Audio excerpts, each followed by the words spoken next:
मोहनपुर नाम के गांव में बिरजू अपनी पत्नी शांति और बेटी संगीता के साथ रहता था। उसकी बेटी संगीता को बचपन में ही एक बीमारी हो गई थी, जिस कारण उसका बाकी शरीर का कद तो ठीक तरह से बढ़ा, लेकिन उसके पैर किसी बौने इंसान की तरह रह गए। जो भी उसे देखता तो उसे बौने पैर वाली कहकर खूब चिढ़ाता। अब संगीता की शादी की उम्र हो चली थी, लेकिन उसके छोटे पैरों के कारण कोई भी लड़का उससे शादी करने को राजी नहीं था। माँ, जो भी लड़का मुझे देखने आता है मेरे छोटे पैरों की वजह से मुझसे शादी करने से मना कर देता है। पता नहीं भगवान ने मेरे पैरों को ऐसा क्यों बनाया। कोई बात नहीं बेटा, इस तरह खुद को दोष मत दे। इस दुनिया में भगवान ने सबके लिए किसी ना किसी को बनाया है, तो तेरे लिए भी एक अच्छा जीवन साथी चुना होगा। बस थोड़ा सब्र रख। कुछ दिनों बाद शांति की एक पड़ोसन निर्मला संगीता के लिए एक रिश्ता लेकर आती है। जब लड़के वाले संगीता को देखने आते हैं तो उसकी माँ उसे लंबी हील पहना देती है। माँ, ये तो गलत है। तुम अभी तो मुझे ये हील वाली सैंडल पहना दोगी, लेकिन जब शादी के बाद उन्हें पता चलेगा कि मेरे पैर छोटे हैं, तब क्या होगा? कुछ नहीं होगा, चुपचाप इन्हें पहनकर बाहर चल। इतना अच्छा रिश्ता है, हाथ से जाने नहीं दे सकते। संगीता अच्छी सी साड़ी और हील पहनकर बाहर जाती है। देखने में संगीता बहुत ही सुंदर थी, इसलिए वो उन्हें तुरंत ही पसंद आ जाती है। उन्हें उसके छोटे पैरों के बारे में कुछ पता ही नहीं चलता। कुछ समय बाद संगीता की शादी हो जाती है, लेकिन उसकी मुंह दिखाई वाले दिन। संगीता बेटा, आज तेरी मुंह दिखाई है, तो ये लाल वाली साड़ी पहनकर अच्छी तरह तैयार हो जा। पड़ोस की औरतें आती ही होंगी। अपनी सास के कहने पर संगीता लाल रंग की साड़ी पहनकर अच्छी तरह सज धज कर तैयार हो जाती है, लेकिन वो जैसे ही अपनी हील पहनने लगती है तो देखती है कि उसकी एक हील टूट गई है। हे भगवान, ये क्या हो गया? मेरे पास तो ये एक जोड़ी हील ही थी, वो भी टूट गई। अब मैं बाहर कैसे जाऊंगी? अगर मैं ऐसे बाहर गई तो सबको पता चल जाएगा कि मेरे पैर छोटे हैं। संगीता इस वजह से बहुत परेशान हो जाती है। तभी कुछ देर बाद उसकी सास उसे आवाज़ लगाती है, तो संगीता फ्लैट सैंडल पहनकर ही बाहर चली जाती है। जब आस पड़ोस के सभी औरतें उसे देखती है तो देखते ही रह जाती है। अरे शकुंतला, तुमने तो कहा था तुम्हारी बहू लाखों में एक है, लेकिन इसे देखकर ऐसा लग तो नहीं रहा। अरे क्या नहीं लग रहा विमला बहन, है तो शकुंतला की बहू लाखों में एक। इतनी बौनी बहू तो लाखों में एक ही हो सकती है। लेकिन शकुंतला बहन, आखिर ऐसी तुम्हारी क्या मजबूरी थी कि तुम्हें अपने बेटे की शादी इससे करवानी पड़ी? तुम्हारा बेटा इतना सुंदर है, अच्छा कमाता है, ना कि कोई नशा करता है। उसके बाद भी तुमने अपने लड़के के लिए ऐसी लड़की ढूंढी? ये तो सिर्फ चेहरे से ही सुंदर है, वरना इसकी कदकाठी तो देखो। हमारे राजेश से आधी भी नहीं लगती है ये तो। दोनों साथ में चलते हुए भी अच्छे नहीं लगेंगे। ऐसी बहू लाकर तो तुमने अपना ही मजाक बनवा लिया। पड़ोस की औरतों की बात सुनकर शकुंतला को बहुत गुस्सा आता है, क्योंकि उसे भी इस बात का अभी ही पता चला कि उसकी बहू बौनी है। लेकिन वो पड़ोसियों के सामने ऐसा कुछ पता नहीं लगने देना चाहती थी, इसलिए वो बात घुमाते हुए कहती है, नहीं नहीं बहनों, तुम मेरी बहू के बारे में ऐसे मत बोलो। भले ही मेरी बहू कद से छोटी है, लेकिन सर्वगुण संपन्न है। ऐसी बहू का भी क्या फायदा जो कदकाठी में अच्छी हो, लेकिन बड़ों की इज्जत करना ही ना जाने। मेरी बहू भले ही बौनी है, लेकिन एकदम सुशील और संस्कारी है। मैं तो बहुत खुश हूँ, मेरे राजेश को ऐसी पत्नी मिली। अच्छा, अगर तुम्हें कोई ऐतराज नहीं तो फिर हम क्या ही कह सकते हैं। चलो बहनों, हम अपने अपने घर चलते हैं। सभी पड़ोसन अपने अपने घर चली जाती है। तभी उनके जाने के बाद शकुंतला उसे कुछ कहने वाली ही होती है कि तभी उसका बेटा राजेश भी वहां पर आ जाता है। अच्छा हुआ बेटा जो तू भी समय पर आ गया। जरा देख, इसके घर वालों ने कितना बड़ा झूठ बोला हम लोगों से इसका ये बोना कद छुपाकर इसकी शादी तुझसे करवा दी। मेरे बेटे की तो किस्मत ही फूट गई तुझसे शादी करके। संगीता का छोटा कद देखकर राजेश भी हैरान रह जाता है, लेकिन उसे समझ ही नहीं आता कि आखिर वो उसे बोले तो क्या बोले। वो माँ जी, मैंने अपनी माँ से कहा था कि उन लोगों से मेरा कद छुपाना सही नहीं है, लेकिन। अब क्या लेकिन वेकिन कर रही है? अब तो तू कुछ भी बहाने बनाती रहे। तुझे जो करना था वो तो तूने कर लिया। छोड़ो माँ, अब जो हो गया सो हो गया।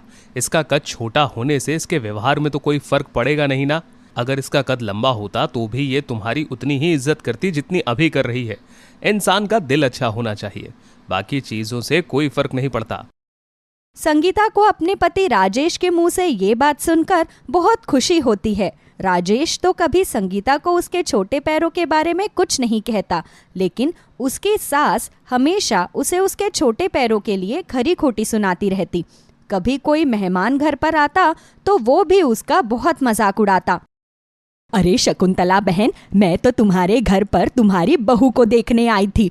मुझे क्या पता था बहू के नाम पर तुम घर में किसी छोटे बच्ची को लेकर आ गई हो। अच्छा चलो, अब मैं चलती हूँ।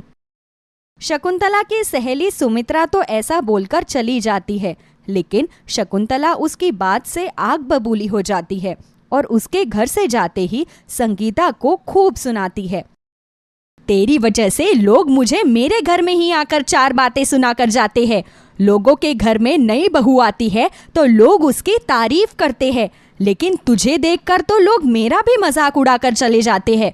अगर मेरा बस चलता तो मेरे बेटे से तुझे तलाक दिलवाकर उसकी दूसरी शादी करवा देती, लेकिन उसे ना जाने तुझ में ऐसा क्या दिखता है। मैं तो तुझे कभी अपनी बहू मानूंगी ही नहीं। संगीता को अपनी सास की इन बातों से बहुत ठेस पहुंचती है। वह रसोई में खाना बनाते हुए रोने लगती है। तभी उसे बाहर से किसी बूढ़ी औरत की आवाज़ आती है, तो वो दरवाजे पर जाकर देखती है तो एक गरीब बूढ़ी औरत उसके सामने खड़ी थी। बेटा, मैं 2 दिन से भूखी हूँ। अगर घर में कुछ खाने को हो तो मुझे दे दो, तुम्हारी बहुत मेहरबानी होगी। आप बस 1 मिनट रुकिए अम्मा, मैं अभी आपके लिए खाना लेकर आती हूँ। संगीता उस बूढ़ी औरत के लिए ताज़ा खाना लेकर जाती है। बूढ़ी औरत उस खाने को खाकर बहुत खुश होती है। तुम्हारा बहुत बहुत शुक्रिया बेटा, आज पहली बार मुझे किसी ने इतनी इज्जत से खाना खिलाया है। तुम बहुत नेक दिल की हो। अगर तुम मुझसे कुछ मांगना चाहो तो मांग सकती हो। मेरा आशीर्वाद बहुत फलता फूलता है। अम्मा, वैसे तो हम लोगों के पास भगवान का दिया सब कुछ है, लेकिन मेरे पास लंबे पैर नहीं हैं। हर कोई मुझे बोनी बोनी कहकर चिढ़ाता है। मेरे कद की वजह से मेरी सासू माँ हमेशा मुझसे गुस्सा रहती है। क्या आप कुछ ऐसा कर सकती है जिससे मेरा कद लंबा हो जाए?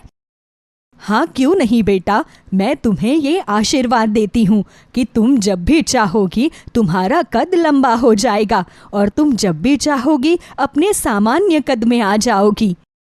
इतना कहकर वो बूढ़ी औरत वहाँ से चली जाती है।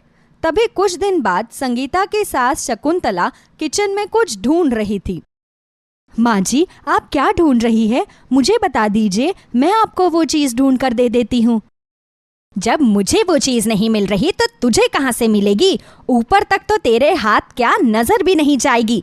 तू रहने दे, मैं अपने आप ही ढूंढ लूंगी।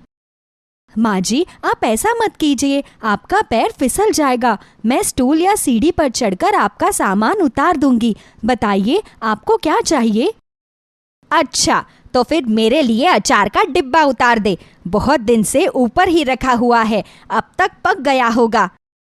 ठीक है माँ जी, आप जाकर कमरे में बैठिए, मैं अभी लेकर आती हूँ। संगीता के कहने पर उसकी सास वहाँ से चली जाती है। अपनी सास के जाते ही संगीता अपनी आंखें बंद करके अपने पैरों को लंबा कर लेती है और ऊपर से अचार की बरनी उतार देती है। वो थोड़ी देर बाद अपनी सास के कमरे में अचार की बरनी देकर आती है। तभी अचानक उसकी सास के मन में ये ख्याल आता है, अरे, मैं तो भूल ही गई थी, घर पर स्टूल और सीढ़ी तो है ही नहीं। तो फिर संगीता ने इतनी ऊपर रखी कि अचार की बरनी कैसे उतार दी? कुछ ना कुछ गड़बड़ तो जरूर है। थोड़ी देर बाद राजेश घर आता है तो शकुंतला उसे सारी बात बताती है। अरे उसने कुर्सी पर चढ़कर उतार दी होगी माँ, और क्या गड़बड़ हो सकती है। वो कोई जादूगरनी थोड़ी ना है कि जादू से अपने पैरों को लंबा कर लेगी। बेटा, मुझे तो उस लड़की पर कोई भरोसा नहीं है। क्या पता वो सचमुच कोई जादू करती हो। मैं एक बार फिर से उसे उतारने के लिए बोलती हूँ। इस बार दूध का दूध और पानी का पानी हो जाएगा। शकुंतला संगीता के पास जाती है। बहू, अभी ये अचार ठीक से गला नहीं है। तू इस बरनी को वापस ऊपर रख दे, और ऊपर एक चावल का डब्बा रखा होगा, उसे नीचे उतार दियो। ठीक है माँ जी। उसे ये बोलकर शकुंतला अपने बेटे राजेश के साथ रसोई घर के दरवाजे के पीछे छिप जाती है। संगीता जैसे ही बरनी को ऊपर रखने के लिए अपने पैर लंबे करती है तो वो दोनों उसे देख लेते हैं। उसे देखकर वो दोनों हैरान रह जाते हैं। ये सब क्या हो रहा है? कहीं तुम कोई चुड़ैल तो नहीं हो?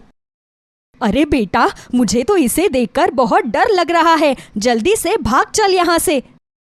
अरे ये आप दोनों ने क्या किया? मुझे छिपकर क्यों देखा? मैं आप दोनों को नहीं बताना चाहती थी कि मैं अपने पैरों को लंबा कर सकती हूँ।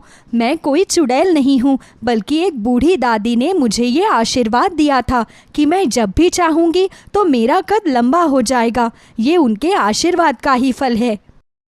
ये बात तूने मुझे पहले क्यों नहीं बताई बहू? अगर मुझे पहले पता होता तो मैं कब का तुझे यही बोलती कि अपने पैरों की लंबाई सामान्य औरतों जितनी कर ले, ताकि कोई भी तेरा मजाक ना उड़ा सके। जब तेरे पास ही शक्ति है तो तू अभी अपने कद को थोड़ा लंबा कर ले। अपनी सास की बात मानकर संगीता अपने कद को सामान्य लड़कियों जितना लंबा कर लेती है। उस दिन के बाद जो भी संगीता को देखता है वो हैरान रह जाता है और उसके कद के लिए फिर कभी कोई उसका मजाक नहीं उड़ा पाता।